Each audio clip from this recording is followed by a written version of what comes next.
You're listening to a Roddenberry podcast. Is it still the next generation? If we were a generation later, the next generation, the next previous generation, or the previous next generation? I'll work on that. In the meantime, it's Monday night at 7 p.m. and you're with us, and that can only mean one thing. It's time for Mission Log Live. I'm John Champion. And I'm Holly Amos. Tonight we are kicking off the third and final season of Star Trek Picard, episode 1, The Next Generation. As always, we want to hear from you in the Facebook chat and live with us. You know what to do. Just click on the Zoom link or give us a ring by using the one tap from your smartphone, or you can call us 669-900-6833, enter the meeting code and the password, and you will see show notes, and you will be in the Earl Green Room. Yes. So we will be waiting for you to hop on the line, talk to Earl, join the Earl Green Room. And before we get to that, by the way, welcome back, Holly, because it has been a while since you've been here. Thank you. It has been. Yes. Me too. I'm glad to be back. This will be awesome. I look forward to this journey of unpacking Picard Season 3 with you. And of course, we'll do what we've done in the past, where we will alternate your Mission Log hosts on Monday nights. So Norman and I will alternate, but Holly you'll be like our guiding light through all of these. You will be here for all 10, and then Norman and I will just pop in. Yeah. I'll be the inner light. That is good. See, just like the episode itself, that's our first reference back to another. Yeah. Mm-hmm. But speaking of, all right, everybody already saying hello to all of us and to each other. Paul T says, hi, Holly, and hi, John. Bob, I believe you know Bob. He says, hi, Dad. Holly and John. Spencer says, yay, Holly is back. Agreed, Spencer. I agree. And then there's Kim saying hi. And then there's Heather saying hi to Kim. And then back to us. And then Dom. And a lot of familiar faces from the Mission Log Discord, which, of course, if you haven't joined us there, you can through our Patreon, patreon.com/missionlog. BC always chiming in with Alan Moraine. Because he does. He does. But hey, I do want to welcome phrase because very relevant to, I know, right? Yeah, very relevant to phrase being on the show. There is a toink.com product in tonight's show. I love it when the product and what's on screen are one and the same, and you can just get it for yourself. And even though they're not a sponsor tonight, like I love that the dishes are there. We'll talk about those dishes. Yeah. Let's see who else is saying hi. So I think we have 3 Pauls already, which is great. Yeah, the trifecta. We got Cosmo. We have Jama or Jama. I need to make sure that I got that right. We have Dave. I think there's another Dave. There's Lisa. And by the way, Lisa, thank you for saying we're not just Star Trek fans. We're Mission Log fans. Thank you for saying that, Lisa. Appreciate you being here. There's Donnie, wishing us all a happy President's Day to America and Americans. That would be us. So, Donnie, I assume that you are not. Where are you from? You have to remind us. I know that we had a great international crowd last week when Norman and I signed on to come back. So, thank you very much to everyone saying hello. We look forward to all of you joining us on Zoom or calling in, and we'll talk about a little. Oh, by the way, Holly, your mom says hi. That's from your dad. Just wanted to make sure you got that. Okay? Hello, Mother. Yeah. There you go. Dr. Dawson is with it, and it is Jama. So thank you for that correction. Very appreciated. See, I was bound to get it wrong because my dad, I remember going into his office when I was a kid, and he always had a copy of JAMA, the Journal of the American Medical Association. And that naturally is going to stick in my head. In your brain, yeah. Forever and ever, since I was a wee lad. All right. So, and Shar, the profanity joining us. Glad to see you as well. All right. So you all know the thing. You got to click on the link. You got to join us, join the Earl Green Room. Apparently, we might have had a problem with the link. So Earl, just make sure that fresh link is dropped into the chat so people can click it and then say hi to you and then say hi to us. Holly, before we get to the recap, I just want to very quickly let people know what's coming up on Mission Log this week. On your regular Mission Log that drops on Thursday, False Prophets. Yes. Yeah. No, okay, now are you saying that ironically or not? I just like Ferengi. Okay, I can appreciate liking Ferengi. I'd be curious for you to hear the episode that Norman and I recorded. Oh, And I get mean, your I'll take listen on to what it. Yeah. we said. Okay, Yeah. all right. Well, we'll talk next time. So join us there for False Prophets. Always remember that Mission Log the Orville and Mission Log Prodigy, those exist as podcasts. They also exist as videos. And if you go to youtube.com/Roddenberry Entertainment, or youtube.com/Roddenberry Prod, you can watch those as well as listen to those episodes. So recently on the Orville, absolutely a fantastic, epic interview that Jessica and Mike did with Brandon Braga. It is so good. It was so good, we actually split it into two parts. You get the first part, all Star Trek, second part, all Orville, and it is just magnificent. I've seen and read a lot of interviews with Brandon Braga. This one is among my very favorites. You have to check it out. Go to podcast.roddenberry.com, click on the show of your choice. You can find every audio feed. You can find the YouTube channels for them there. By the way, if you catch your podcasts in places where our shows are not listed, please send us an email, missionlog@roddenberry.com, and let us know what you would like to see added. We try to stay on top of that, but you never know. We might miss some. So again, that address, podcast.roddenberry.com or youtube.com/Roddenberry Entertainment. And I tell you what, without further ado, do you mind if I recap the episode?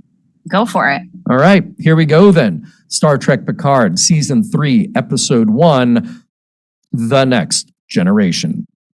In the quiet of space, the SS Ilios 12, under command of Dr. Beverly Crusher, is violently attacked by unknown aliens. The doctor hides a young man on board with her, and in the firefight, Beverly is badly wounded. Before another attack, though, she gets out a coded message to Admiral Picard.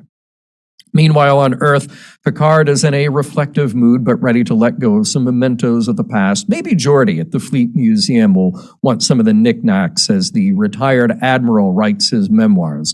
Late one night, he is interrupted with the chirp of his old communicator and Beverly's message code word, Hellbird, and embedded coordinates. She also says, no Starfleet and trust no one. With Laris's understanding, Picard sets off to find her. His first stop, 10 Forward, where he reunites with Riker. Riker is as curious as Picard about why Crusher cut herself off from everyone for more than 20 years, but he's also able to pinpoint her coded location just outside Federation space. She may have asked for no Starfleet, but Riker has an idea for an impromptu inspection. Meanwhile, on Metalis Prime, Raffi is deep undercover for Starfleet intelligence in the criminal underworld, trying to get a tip from an Orion about some stolen quantum tunneling tech from Daystrom Institute.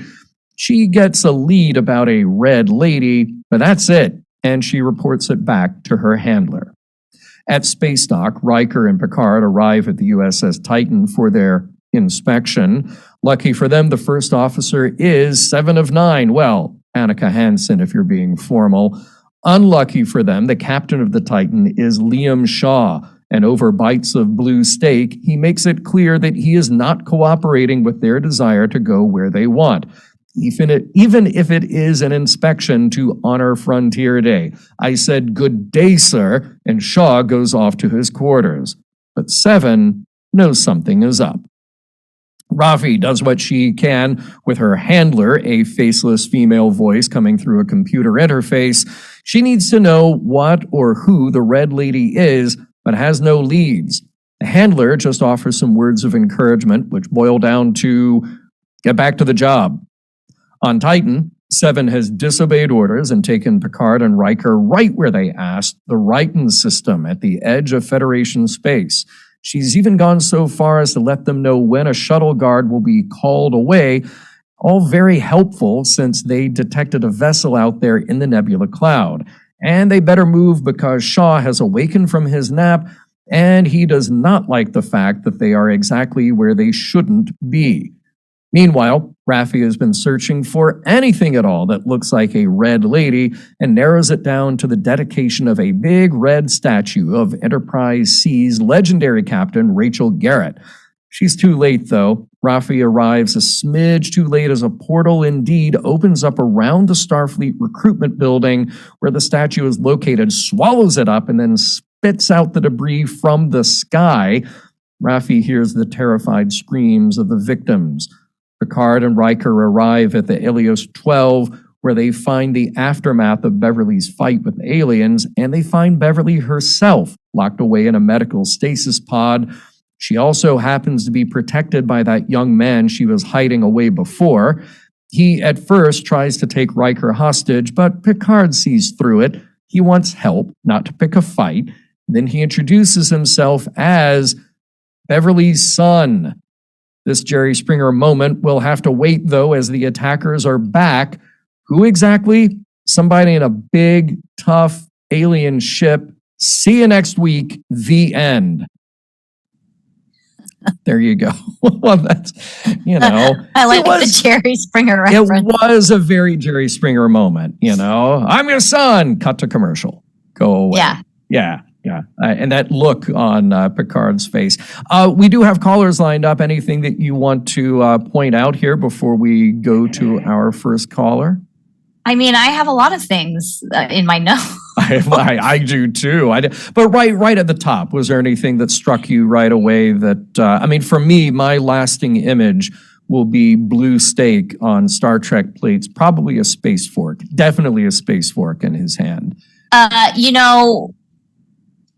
think they said what it was on Twitter this morning. They did. So Todd, forgive me, I forget his last name, but the actor, he said he was describing it. And he was like, there was some fries there. And he said that was balsamic in the sauce. It looked to me like an HP sauce, but look, I can't argue. I wasn't there.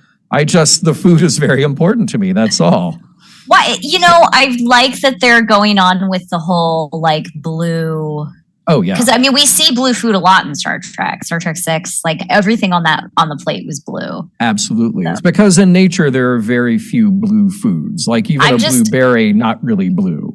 As it turns out, though, and this is now I'm trying to look it up on Twitter because I can't remember what it said this morning that it was, but it's not Andorian. No, not Andorian. But they just say it's space food, it's blue. It's space steak, it's blue. It's space noodles. Space food is blue. And in the future, Star Trek, glitter means future too. They have glitter on everything. And that means we're in the future. Yes, that's how you know. And they're eating it with space forks. Let's go to our first caller. It is David, who has been standing by with a lovely shot of the Titan in the background. David, how's it going tonight? Welcome. Hey, guys. How's it going? Good. Oh, wait, Spencer's saying I saw blue meatloaf. It was almost like an Impossible meat, the blue, and it had the little grill marks on it. Yeah. Was it vegetarian, though? What? Well, look, not necessarily vegetarian. It could be like a lab-grown thing. It's the future. It could be anything. Really could. Yeah. Wow. David, what is on your mind? Okay, having not really partaken in Beyond Meat or anything, I will defer to you guys. I'm a vegetarian, except when I'm on an island, I'm a pescatarian. They're both good. So they're better than we had they're not blue. Actually, you know what? Some of them are actually putting beet juice in their fake meat to make it look bloody. So they're really trying hard to mimic actual meat. So yeah. Hey, look, we could do a whole show about the Impossible Burger that I cooked one time. It was very good. Very proud of it. I'll share my recipe separately. So, Anyway, David, what's on your mind about the show? Well, gosh, so much to unpack. I have to say I had a real emotional reaction to the music, and I think that somebody's bound to mention it. But yeah. Jerry Goldsmith. And it wasn't just one brand. I think you can do a whole show about the music of that episode because it just encompasses all of the various, genres that they were trying to kind of incorporate in there. But I wanted to give props to Jerry Ryan on something. And I don't know if anybody caught this because I watched a lot of videos after seeing this episode. and nobody really made a mention of it. But I think she did something unscripted in this episode. And I wanted to get your guys' take on it because you know how strict they are about unscripted things. They don't want them in there. But I think that they liked it. So on the bridge, Riker, Picard, she's in the middle, and she gets that chance to say the word engage. Right? Yeah. Something that Kate Mulgrew said, something that Patrick Stewart said. And she does this. I don't know if this will come up on camera, but she goes like this. Did I even show up? Yeah. Okay. Yeah. And I think that it was just kind of appreciating the moment. I don't know if anybody, what did you guys think of that? You want to go ahead, Holly? I didn't read it as unscripted. I thought it was a very specific, pointed nod because Picard's sitting right next to her. I would be surprised if it was unscripted. I think the line is definitely scripted. And here's the thing, what's interesting about how Star Trek is filmed now versus how Star Trek was filmed 25 years ago is that they can just roll all day long and keep going, and they do. And the shoot ratio is just like off the charts. The amount of footage filmed versus what actually gets edited is extraordinary. And I would not be surprised that they probably shot that a lot of different ways because it is a big deal. I think what you're also pointing out, though, is her reaction, kind of the excitement and the relief of the moment. And that, to me, points out what they've done so expertly with 7 of 9, which is what they did with Spock, and to a great extent with Data as well, which is make these non-human characters the most human out of the shows. They become the reflection for the emotion of the show. And they become that entry point for us when our characters, when our heroes are almost a little too perfect, a little too unreachable. They let somebody like 7 have this moment that we in the audience would feel. Like the excitement, the nervousness, the relief that it's finally over. I thought that was played great. And when you let an actor as good as Jerry Ryan do something with very few words, just be in the moment, it's magical. How could you not appreciate a moment like that? So good. I also feel like it's her saying engage is I mean, we've been watching Discovery too, and Discovery there's a real focus on each character who takes the bridge having their own little word. This is something that we're familiar with because it's a character we're familiar with. Yeah. So I appreciate that connection and that level of, it's just another level of nostalgia for everybody. Yeah. Yeah. By the way, looking at the chat, and we'll be doing this because the chat is so lively right now. So thank you to everybody who is jumping on. I love this comment because Lisa picked out a line of dialogue that I just thought was so golden. Your reputation preceded you so much that I decided to begin eating without you. I mean, that's almost like an Oscar Wilde type line. That is so good and is so perfect for that character. He's such a jerk. He is, but at the same time, as other people are pointing out, Paul, one of our many Pauls in the chat, I like Shaw, no BS, not intimidated. And that is such a tough character to play because he's got to tread that line between hateable jerk versus guy that you get who's doing the job by the book. It's Paul Wright says that he makes. Paul Wright says that he makes Jellicoe look like a cuddly teddy bear, and Champion and I were actually talking about this earlier. Whereas I feel like Jellicoe and Kai Wynn, very specifically, you are supposed to hate. Yeah. And I don't feel like, come in. Sorry, you guys, my laundry is fine. Here. Oh, good. I don't feel like I feel like we're supposed to like him at some point. I think that's the difference. Yeah. Hold on 1 second. I have to get my laundry, you guys. Yeah, look, folks, Holly's laundry is here. We don't want Holly to be without her laundry. So that's very important. But I do want to ask you, David, if you have any other thoughts, because we do have a lot of other callers. Not surprised there. A lot of people calling in tonight. Anything else you want to leave us with tonight? No, that was it. I just wanted to give her props for that and see what comes up in the future here. Excellent. All right. I agree. Thanks for calling in, Dave. See you very soon, my friend. By the way, over in Twitch, I love this. Pax Federatica says they may be setting up Shaw to have a come to Jesus moment at some point. And I think that's true too. It's like even with a character like like Jellicoe or anybody, they can't all just be one thing. There will be layers to this, and there will be places that the audience has to also understand and maybe align with them a little bit. So we'll see where that goes. Sorry for the interruption, you guys. Oh, hey, everybody in the chat is like laundry. Guys, I'm not at home. I'm in a hotel, and I had to have my laundry done. Right. All good. Well, in fact, Spencer says, I'm glad Holly is not airing her dirty laundry. No, I had to have it done. So. Yeah, exactly. Matt brings up a very interesting point here in the chat, says, on a Shaw point, I would really hope that someone who would so readily and forcibly dead name someone wouldn't make it out of the academy in the 25th century, let alone get a command track where he's responsible for people. That is a very good point. That's a good point. And it's an interesting conversation because I feel like Seven did very specifically choose not to go back to Annika. Mm-hmm. So, it's an interesting conundrum, and perhaps they might be setting that up to be a discussion. I would not be unheard of for Star Trek to breach that kind of conversation in this day and age. They've always been good at that. So, which why I love doing this show is because you get a comment like that, and it absolutely picks out this very relevant thing that happened in the episode, and now we have 9 more to figure out if that goes somewhere. Right. So yeah. All right, let's welcome our next caller. It is the doctor himself, Dr. Dawson, doctor, but also maker of fine fudge. So welcome to the show, Doctor. How's it going?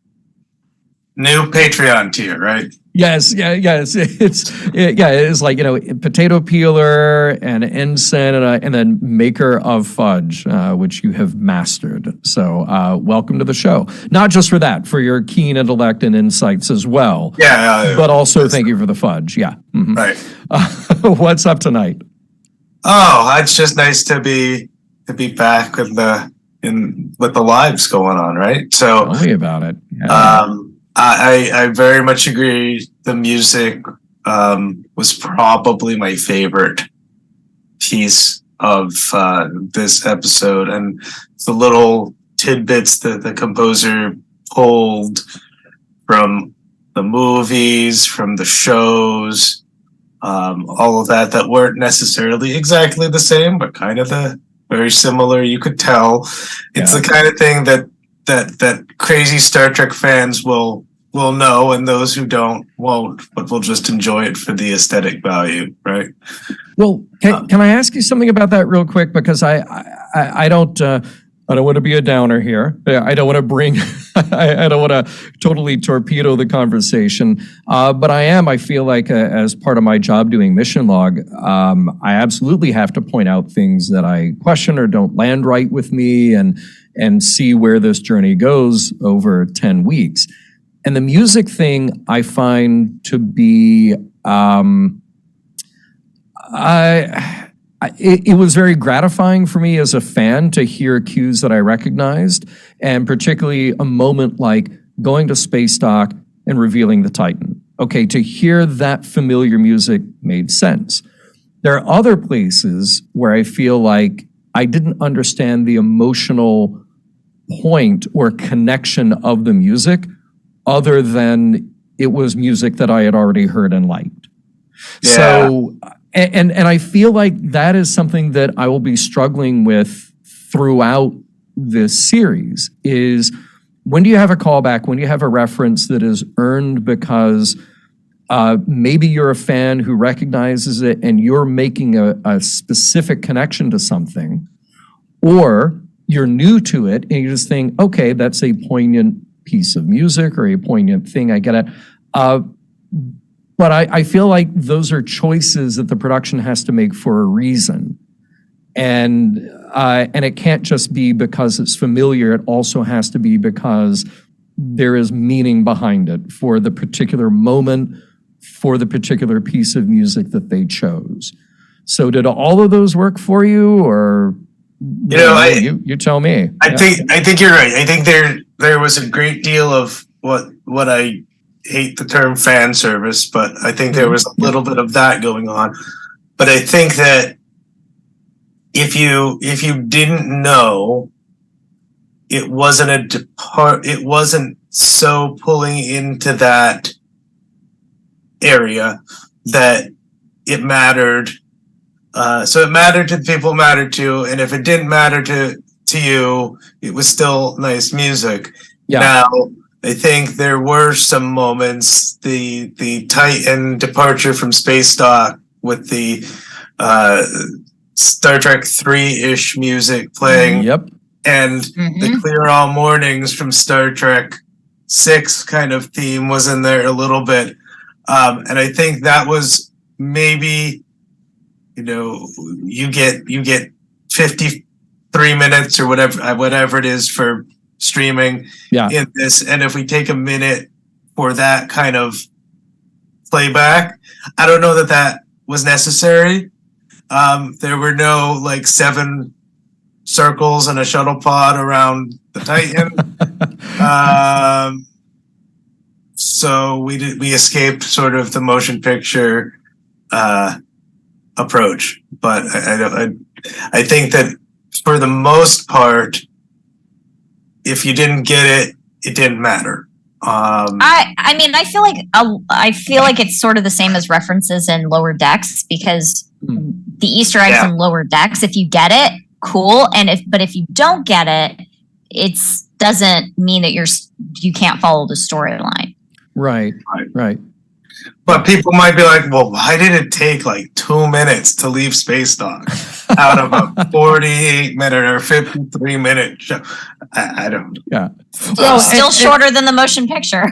It's true. Yeah, true. And here's the thing. It's like that moment is going to be that moment no matter what. Whether it was a conscious decision to ape motion picture or Star Trek 3, that's kind of academic at a certain point, because, okay, that moment of the people arriving at the ship and then the ship going off on its mission has a certain weight to it, has a certain drama to it anyway.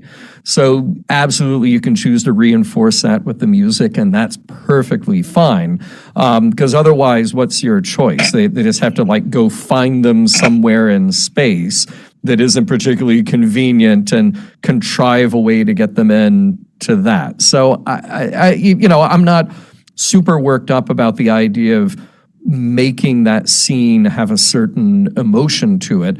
But I just wonder, the further we go along, I think to me in this one, the one piece of music that really surprised me was the end credits, and you get that first contact reference back to it. And to me, that's one where I just go, okay, that's the theme to First Contact, not this is the music where this thing happens, like the launch of a ship or whatever, where thematically it makes sense. That's one that felt out of place to me, because it felt like, remember how cool First Contact was? Yeah, I do. I love that movie. I mean, I don't disagree with you. It's a fantastic piece of music. Jerry Goldsmith forever. But I also think that part of the reason why they probably chose that is because of the 4 TNG movies, which is the last time that we've seen these specific characters, the original crew together. I mean, maybe it would have made more sense to use the theme from Nemesis, because that's the last time we actually saw them all together. But Nemesis is also not as recognizable. First Contact is, by and large, and it's not everybody's favorite, but it's by and large people's favorite of those films. Yeah. Well, but And see, it's you just said certainly the most recognizable theme. But you see, you just said the 2 operative phrases: recognizable and favorite. And, Right. and to me, that's where I'm always going to struggle with that, is if that's the criteria, then okay, that's kind of the low-hanging fruit. Yes. Yeah. But I want to be proven not wrong. I want to make sure that these things have impact and meaning, and they're done for the right reasons. By the way, Matt, I love this in the chat. It says, "Do a remaster of the motion picture. Make the space dock scene longer, you cowards." Matt, I'm on the same page with you. I agree. This is brilliant. Dr. Dawson, any other thoughts to see? You kind of took us down this music discussion, which is great. And it's interesting because we just heard maybe not just, but we recently heard the First Contact theme in Lower Decks 3-1. Yeah. Oh, right. When they went to Bozeman and whatnot, and they literally just brought that entire soundtrack right into that episode. So maybe new viewers who never saw First Contact are like, oh, hey, that's the music from Lower Decks. I mean, I love it. Maybe. Jane in the chat says, I missed the inner light flute. It should have been included. I mean, we saw the Resican flute, but the theme that we hear in the inner light, that maybe would have been a nice drop-in when he picked that flute up. Yeah, I don't know. You could do that. Yeah, but because that's a lovely theme. But is that, as we sometimes say in the biz, is that a hat on a hat? You see the prop, it might have been, and then but you would have also need the audible cue. But sure, but it also would have made more sense than the First Contact thing because the flute he actually picks up. Right. But then what's the next step beyond that? That is Picard saying, "Oh, look, it's my Resican flute that I keep on my desk." Like how far are we going to take it? Actually, hey, Doctor, before we go to our next caller, last thoughts, final thoughts on the episode. I thought it was great. I wonder we're talking about the music specifically. Well, you went to the premiere. Yeah. And I resisted texting you all day, ask how it was going. But was music something that was brought up in there? I didn't know if there were discussions or panels or anything. It was just the film. Holly and I both got to go. There was very little discussion beforehand. And I will say this, Holly, I don't know if your experience is different from mine, but I also feel like if you go to a premiere, that's a bit of an artificial way to see something like that. Anything, because it is a party, as everybody who made it celebrating and rightfully so patting themselves on the back. But it also, if you're just part of the audience watching it, you're taking in all of that. And it's hard to be kind of dispassionate about it. But the music thing I did notice when we were sitting there, and then by the time we got to the end of part one, I was like, wow, this is straight up First Contact. Why will this have meaning? Is this a choice other than just popular and recognizable, to use a couple of words? Well, that's all I have. I just want to say thank you to Mark W. in the chat, who says, I agree with Dr. Dawson. I will that out and framing it. Yes, right on. All right, Doctor, thank you very much. Talk to you later. Cheers. Holly, just before we go to I tell you, we'll do a break here in a second. I know that we've got Alan, we've got Paul, we've got Cherie and Cosmo standing by. So thank you all for your patience. We will absolutely get to you.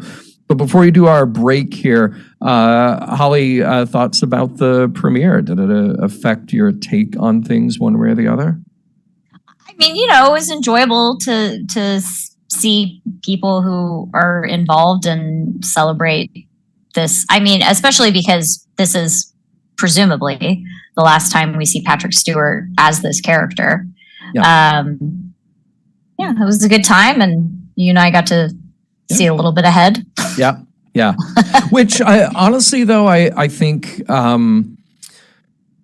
that being the first time and seeing two back to back, I don't like to watch ahead for this show, but fortunately for me, I'm not recording next week. So seeing the two was okay. I liked being able to watch one in isolation in prep for this. I watched the first episode again last night, and it's, I picked up on different things when I was alone and not in this headspace of all of these other people around. Right. All right. Well, hey, we're going to take a very quick moment here to say thank you to the very fine people over at Star Trek Wines. You know them. You love them. We know them. We love them. Star Trek We Wines. saw them. We did. They're right there on your screen, just like they were on your screen in Star Trek Picard. So you're seeing a collection there, a couple of collections. But I was particularly very happy to see Picard show up and hand that bottle of the 2401 vintage Chateau Picard to Shaw, and then Shaw just shot him down. What a jerk. Yeah, he's such a jerk. Oh, thanks for the wine. It's not my style. Right. Is he like that when he accepts any gift? Like, Probably. it's not my I think he is, yes. But look, you can be way cooler than that, and you can get the bottle that Picard had in that scene. That's the 2401 with the silver label, and it has, you may not be able to tell on screen, but it has that very cool black wax drip top, which is actually reusable because they did that in silicone. So even if you drink the wine, you still get to keep that topper, and it is just so nice. It's lovely. Here's my other favorite part about Star Trek wines, in particular the Chateau Picard. It is actually Chateau Picard. So Chateau Picard existed well before Star Trek did, and now you have this high-quality premium product for fans like us, and they went the extra mile. They went to Chateau Picard and said, hey, can we bottle the real Chateau Picard in our space bottles? And they said, sure. So now when you're drinking Chateau Picard, not only is it a screen accurate bottle, you're getting the real deal. And it's awfully good. Holly, I believe you've had some wine from Star Trek wines. I have. It's super meta because you know, the Chateau Picard is a real thing that has existed since before Star Trek. So it's delightful. Yes. They're a very good winery. So I'm glad that connection was made and that they were able to market it like that. It's wonderful stuff, StarTrekWines.com. And the best part about it, not only can you not go wrong with a bottle because it's going to look great on your shelf and it will taste great when you're drinking it, but if you use our code Roddenberry, we wanted it to be easy to remember. Use our code Roddenberry. And if you add that United Federation of Planets medallion, add it into your cart, then use our code at checkout. It is free. You get the thing for free, and then you can do whatever you want to with that. I've seen a lot of people put it on like those steel coffee tumblers, travel mugs, that kind of thing. It is so cool. They put it on, I believe it was the Federation Chardonnay. It's on that bottle, and people love the medallion. They're like, yeah, I want to keep that, do something else with it. So now you can get it for free, and that is exclusively for our listeners when you use the code Roddenberry at checkout. Got to add it to your bag first, then use the code, and then you get that for free. Pretty great. Thank you, StarTrekWines.com. Yeah. All right. Let's move on with the show, and he has been waiting patiently to chat with us. It's Alan. Welcome. How you doing tonight? Oh, I'm doing great, John. Holly, it's great to have you back. Star Trek Picard is back. Mission Log Live is back, and I'm up after the break. Everything is right with the world. In fact, welcome. I saw that bottle on the show. Yeah. And between that and the little spaceships, the hairs on the back of my neck stood up because I thought I was going to have to talk about the show. Yeah, right. So I don't know if phrase is still around, but like this is so cool to me for as long as we've been doing Mission Log and the joy of seeing the teeny tiny spaceships from the late great Eagle Moss make it onto screen. Okay. Then you got the one. Did we get a micro machine? Is a micro machine what got put in the drink? That was a micro machine. I think it was a micro machine. Yeah, it was. Okay, good point. So all of that canonized. We know that the bottles are canon now. That's great. I love it. And again, cannot stress this enough. The plates, the dinnerware. If you go to toink.com, again, use code Roddenberry, take 15% off, which is a steal. The plates are on camera. Listen, you know what I actually really love about this, though, is that we're doing it backwards than Star Trek and most franchises have done in the past, where those plates actually already existed. Because Phrase, and I don't know how many of you guys have met Phrase, but he's very much he and I spent a lot of time together at Mission Chicago, and he's very much into making product for Star Trek because obviously he loves Star Trek, but to make it functional, which I appreciate because I don't like clutter, and it's like part of my profession to talk people out of their clutter. So if you can have something that's fandom and that is functional, that's great. And so now, like, instead of it being shown on screen and then being released as a product as an afterthought, this product already existed, and so did most of the stuff that we see in this. The franchise is using as an existing product and canonizing it. I know you hate that word, John. We got a little feedback there in your mic, but that's okay. Yes, I 100% agree. And look, you can eat a blue steak off of it. You can eat a normal steak off of it. Whatever it is, if it's well done, though, I'm coming after you. So with that said, Alan, your audio, amazing, fantastic. Thank you. All right. So with that pristine, clear audio. That's a running gag from the Discord.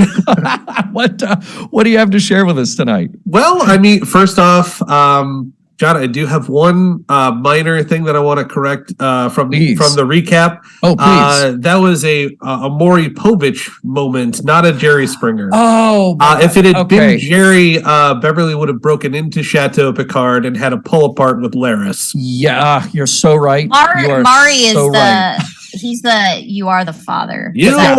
When it comes to Jack Crusher, you to be continued. Thank you for keeping us honest. You're absolutely right. Yeah.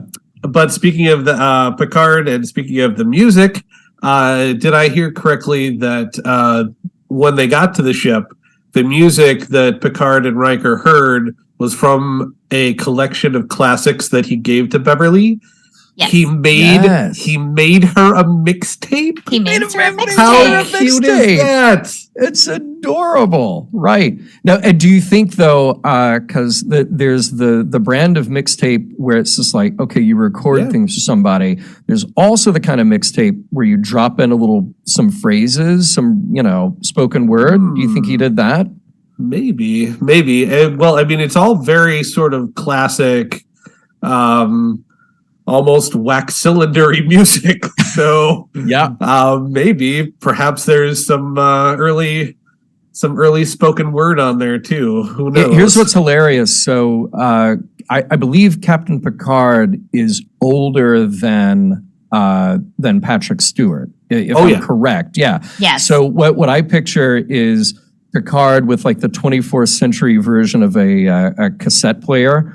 And he's queuing up the music, but he's constantly you constantly hear the click, like he's screwed. Oh, damn it, and he's like messed up, and he's clipping the top of the song, and that's the tape that I want to hear. Hold up, I've got to go back and re-record that. But then he just doesn't. Yeah, exactly. Stays in there. I thought that was cute. I have a couple of other. Just a few little things. Shaw, I think he's an interesting dude. I have a little hard time accurately assessing my feelings, just because I have like residual appreciation for Todd Stashwick as a person, as an actor and a creator. I think he's generally really good. He seems like a good dude. So, it's a little bit easier, to, feel one way or the other about a character when you don't have, a personal response to seeing someone on screen, I guess. Well, can I ask what you know him from? Because that was the weirdest thing at the premiere was all these people that I know from different walks of life are like, oh, Todd's great. We love Todd. What? I'm like, how do you know him? If it was Mika and her crew, it's probably from Dungeons and Dragons. Okay. Okay. Yeah. All right. Yeah. Okay. She brought half a Critical Role with her. And as a little note from that franchise.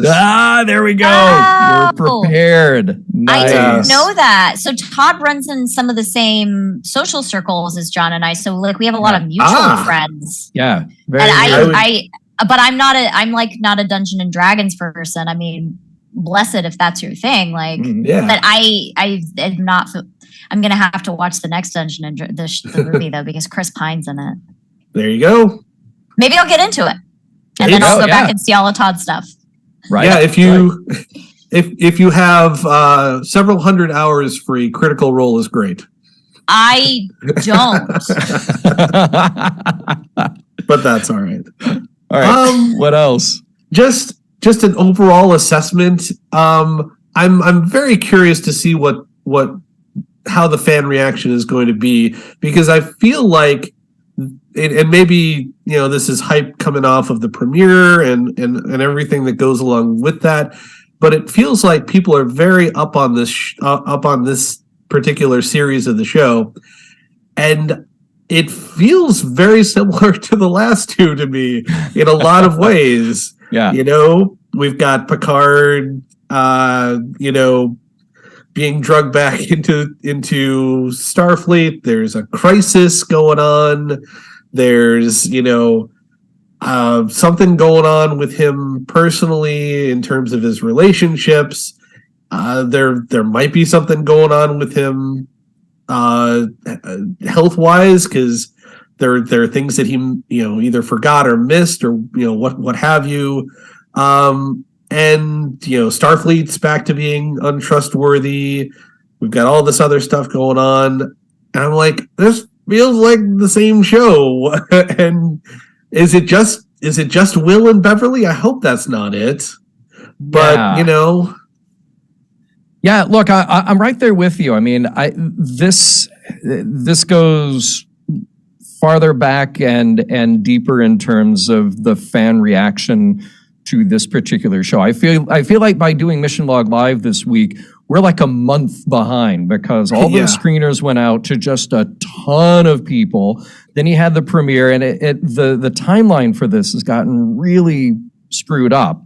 And I feel like the reaction, even my own reaction to this show, I'm really not going to be settled on until 10 weeks later, because there's a lot of just sort of general excitement. Look at all this, and I feel like we're having a little bit of trouble pulling out the story from what we're getting here. And I appreciate you doing that, saying, well, wait a minute, here's the actual premise. Here's the actual story that's happening. And I think it's going to take us all a little bit of time here to let that nostalgia wave kind of pass a little bit, for us to be able to truly look at the story and figure out what we're getting from that. Yeah, no doubt. I'm very much, I'm on board. I enjoyed this episode. Then again, I didn't really have a problem with the first two seasons either. So maybe I'm not the one to judge, but yeah, I'm very curious to see how it goes. Yeah, but certainly as a fan, you are in a position to judge. That's what we're doing. We're figuring out how it works for all of us. What? Holly? Oh, no. Todd was in an episode of Enterprise. Stop. He did do that too. Oh yeah, He was like Kirshara. I didn't even recognize him. Oh, that totally slipped my mind. That's right. He talked about that with Ashley on the interview that was posted on the Mission Log Discord. You know what though? Like, there's awesome. so many. Sorry, I didn't mean to interrupt. I just. Oh no, that's great. That's good. This episode was dedicated to Annie, who was Borg Queen last, and very notably, she unfortunately passed away from cancer pretty suddenly, because nobody really knew about it. Yeah. But her very first appearance on TV was an Enterprise episode too. It was Oasis. Oh wow! Yeah, so a lot of connection back to Enterprise. That makes me happy. Very cool. Absolutely, Alan. Thank you so much. Appreciate talking to you as ever, and we'll see you again soon. Okay? Is it Thursday yet? All right. Take care, my friend. By the way, I love this in the chat. I love it when people in the chat just sort of are having their own conversations. They're talking about Jack's father. And, is this a big reveal? This is going to be a big moment. And Jane rightfully says, can a scented candle have a baby? Oh, God, I hate that episode. Okay, wait a minute. And then Chris says, back to Jane, if it has a big wick. So Oh my God. Yeah, that's what's happening in the chat right now. Yeah. So, you guys, you can get your own show.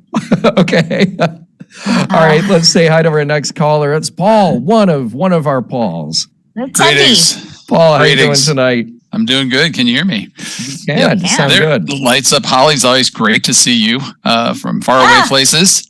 You know, I'm not that far away. Terry Matalas called this the movie that Next Gen never got, and think it's going to be like a 10-hour movie. Yeah. Yes, and it's going to be that slow in the plot. I mean, I'd like to say I was looking forward to this, but I had so much of the previews rammed down my throat and all that. I don't care. You know, I saw the Next Gen. I watched all of it many times, and now it's just like, you know, I really am so happy that they kept Rafi and Laris. Because if they would have just disappeared, I would have been really not happy because, you know, we're invested into these people. Yeah. So, you know, and when did Beverly become a badass? I don't care. It just is so bizarre to see this compared to what she was. And it's been like 20 something years. You're not interested in like the character growth in that time period that might explain why she's now suddenly. I think this is why I like Shaw. I'm more of a Balbec man and shoves it over the side.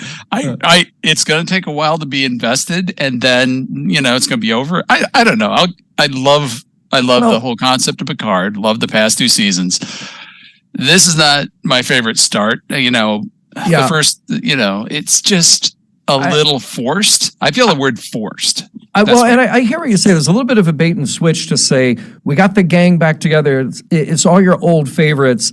But by the way, Beverly's this renegade phaser rifle wielding badass. Yeah, and it's like, okay, but I thought we were doing the nostalgia trip hangout with friends. Hopefully there's a story to tell there, and hopefully we'll find out the whys of why we got to where we are.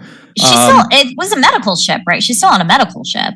Is it? It's some sort of smaller class thing. Or is it a delivery freighter ship where they're I mean, because I feel it has to be something medical related. Yeah.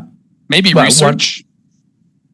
I mean, we've seen research ships. There are like, and I believe what she's on is an SS, not a USS. So, and we've seen USS ships that are medical research. Yeah. So, well, to be revealed. I mean, I'm sure that there will be many details that are to be revealed over this time. Paul, I'm also there with you in the respect that, okay, it's 10 hours, but it's 10 hours to tell one story. Some stories benefit from that. Not all stories do. And that was part of my problem with the last 2 seasons of Picard, is that I feel like there were some great earned moments that just took forever and ever to get to. And you could tell where there were entire episodes, you go like, okay, that could have been 5 minutes somewhere else. And we could have just bridged the gap and then gotten to where we needed to go. So yeah, we've got many more episodes of this to go until we're able to look back at the whole thing and say, was it necessary to tell all of that in the time that it took? Do we feel like those moments were earned, and is it satisfying ultimately in the end? I don't disagree with you there. Yeah. Oh, you're muted, my friend. Is he muted? He's not muted. He is. Something's gone awry. There we go. Is that better? Yes, that was better. Yeah. Yes, the rye is downstairs waiting to be opened for Paul W. That's what that's for. Okay, I just have one more point. That the thing I loved about this is, besides the music, everybody's talked about the music. I'm on board with all the points there. Is the self-deprecation is just amazing. And one of my second favorite line besides the Malbec line was, "Shut it, Will." And I'll leave it there. Yes. Yeah, I do have to say that of all the things that I could nitpick here, I think the chemistry between particularly Riker and Picard, Frakes and Stewart, is just, it's cranked up, but it's exactly the right level for me. I'm enjoying them enjoying themselves in this. Crabby old men. I'm living the life. I know exactly how they're feeling. So, Star Trek, frumpy old cheers man. to you. I love it. Cheers to all you. Cherie, have a great call. Holly, great to Take see you. care, John, friend. as always, Thank my you. friend. Cheers. Bye-bye. Till next time. All right. Well, yeah, let's say hello to Cherie. Welcome. Welcome to the show. How's it going tonight? Good. Although you're not going to like my first comment, what I came here for. Can't wait. Can't wait. Your audio broke up. Oh, no, your audio broke up. Say it again. Candle baby. Oh no, I don't want it. Don't. Yes. I don't yes, want. That'd be yes. so weird. Like, what? Yes. You have a baby with like your grandma's. But Like, it was a particularly erotic passage, Holly. that feels Jerry Springer. If it makes you feel any better, Holly, I don't actually think they're going to do Candle Baby. I just want them to do Candle Baby. Oh, that episode makes my skin crawl. I have to leave the room. It's so uncomfortable. I want you to have that in your fan canon. I love it. I love it. Yes. I want him to be Candle Baby. It makes more sense for him to have somehow been created in the season she wasn't there. That makes more logical sense. I love it. But I want him to season be Candle Baby. Well, Do you can ghosts join have that. sperm? Sure. Yeah, they do. You can join that whole conversation that Jane and Chris were having in the chat and spin that off into a whole thing. Jim is saying, please no Candle Baby. Carlos says, but Jack wasn't green. Well, good point that we know of. We'll see. We'll see. Well, what else is on your mind tonight, Cherie? What a way to start a call. I actually really loved this episode, and I think it's a great start. I actually have struggled with Picard. It's one of my less favorite of the new shows. Mm-hmm. I still watch it because it's Star Trek. Sure. But with every other I always want to give it a chance. And with every other first episode, I'm like, do I like this? I didn't have to ask myself that question in this episode. I'm like, I like this. Oh, good. Okay. I'm on board. And what do you think that is, though? Is it? I mean, I don't think you can just boil it down to one thing, because I feel like there are many elements that I liked here. There are elements that I definitely question. One of the elements that I love, I just mentioned it, I think the chemistry with those particular actors is so great, so strong. I also love catching up with Seven at all these moments in her life where she's making a change, where something different has occurred. She's written so well and performed so well, not even funny. Then there are places in an episode like this that make me wonder, are we setting up for another long slog here?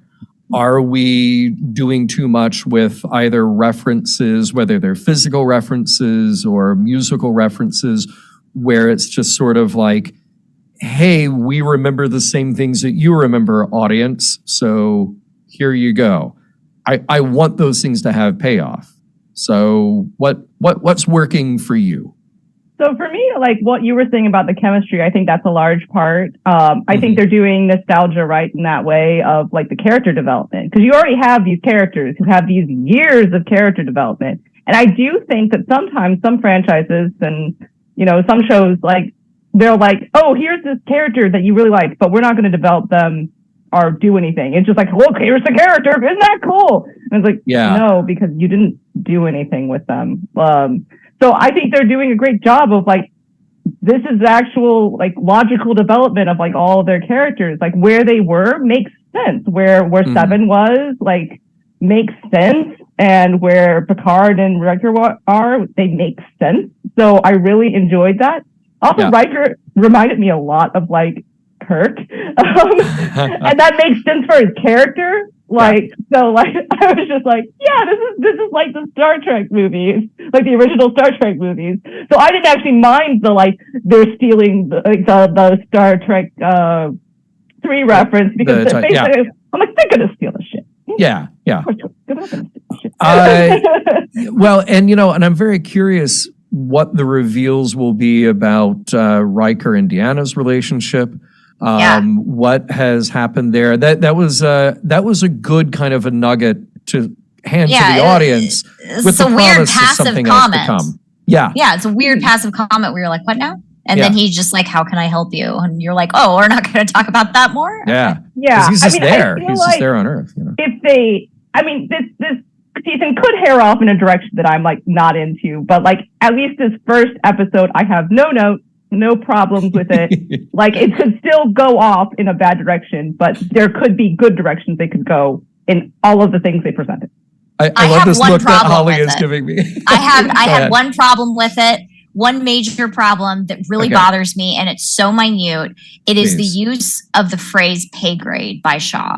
Because he's talking about he was like, the orders come from actual officers that are way above our pay grade, when he's essentially saying no to them wanting to like change plans. And I just think that pay grade is a terrible phrase. I mean, it could be an idiom that has existed into the 25th century. Who knows? There is no pay grade though. Like there's Starfleet all the time though. No, I agree with you, but they do that all the time. I reference like every time they mention money. I love the Lower Decks episode where she's like, "We don't use money anymore. What's wrong with you?" And Picard says it in First Contact to Lily. He's like, "We don't have money anymore," and money still exists. I mean, Ferengi and even Rafi is like giving away money in this episode to get information, and then she's like, "I need more money." So like, money still exists, but not on Earth and not really in Starfleet. There is no pay grades. There's no like corporate climbing of the ladder in terms of like getting paid more. It's literally just authoritative. I feel like they just could have used a different phrase there to indicate that there are people above their authority that are making. Anyways, that's my gripe. That's my one gripe with the episode.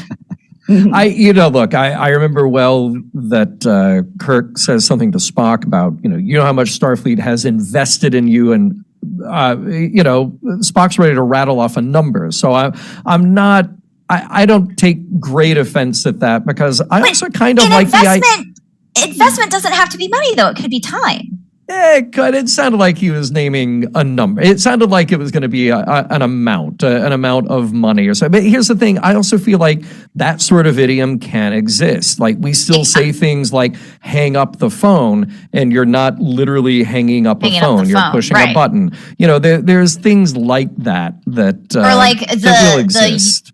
The universal to roll the window down is still literally rolling it down, but like that's true.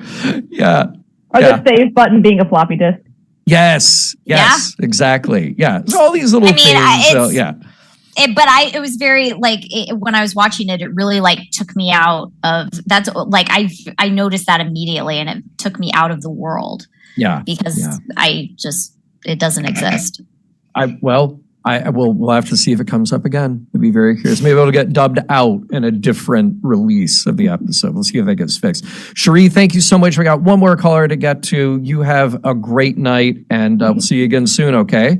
Thanks. Cheers. Take care. All right. Wrapping it up tonight is Cosmo. I believe he is still standing by patiently. We'll see if he makes it over here to us. By the way, as we're waiting on Cosmo, a couple of fun moments that I picked out. Curious about this. So Shaw says to Seven, after she has given, Riker and Picard the information to go steal a shuttle, he says, "You just loyaltied your way out of your career." Okay. Interesting turn of phrase. Thought that was cool. But but then he just leaves and she stays in command on the bridge. Yeah. Yeah. But there's so much that Shaw could have done. He could have tractor beamed the shot. There's so much. I think he's genuinely curious as to what's going on. Okay. There's so much that he could have done. And he also, instead of relieving her of duty, is like, "You have to write a report." I think he wants to know what's going on. Gotcha. Yeah. Yeah. I think that is very true too. Yeah. The other thing that a couple of moments here so I love that. And I think you and I had the same note. So cool to see the Rachel Garrett statue for dedication. Yeah. And you and I probably both want a statue of that. So phrase, you can get on that too. Yeah. Yeah. That'll be. I also there's a lot of really great reference when we're sort of panning through Beverly's ship. Yes.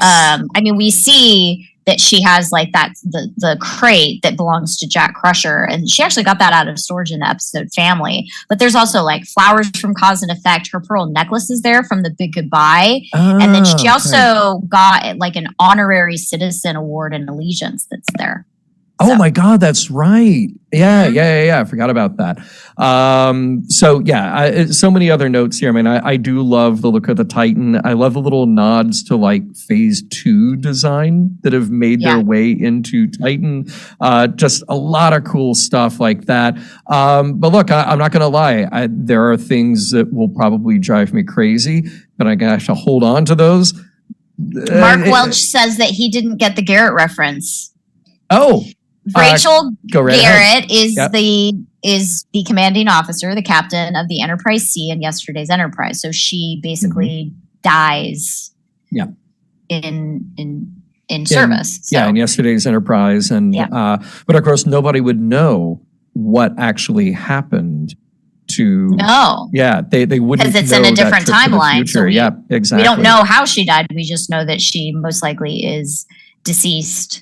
And we pay our respects to her via this beautiful statue that was then bombed. Yeah, exactly. Well, hey, look, it looks like we lost our last caller. Cosmo, try us back next week or beyond. Love to hear from you. And look, for anybody who wants to carry on the conversation, I just want to remind you all that this does carry on in our Discord.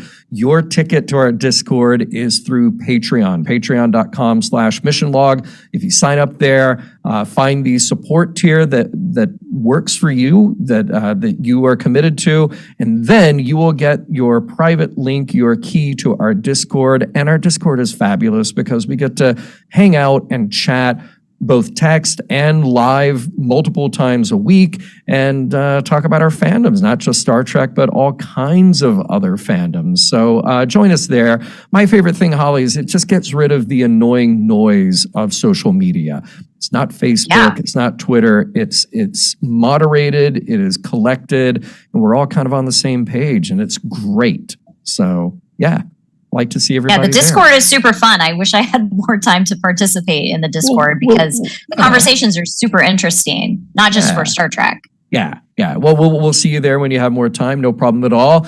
And with that, Mission Log Live is produced by Roddenberry Entertainment, technical production on Mission Log, and Mission Log Live by the incongruous Earl Green. Be sure to visit podcast.roddenberry.com for the latest from Roddenberry Podcasts. If you would like to support Mission Log directly, check out what I mentioned and give us a look at patreon.com/missionlog.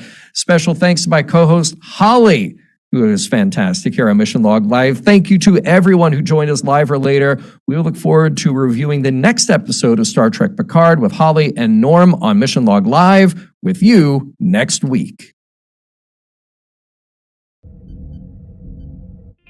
This is a Roddenberry podcast. For more great podcasts, visit podcast.roddenberry.com.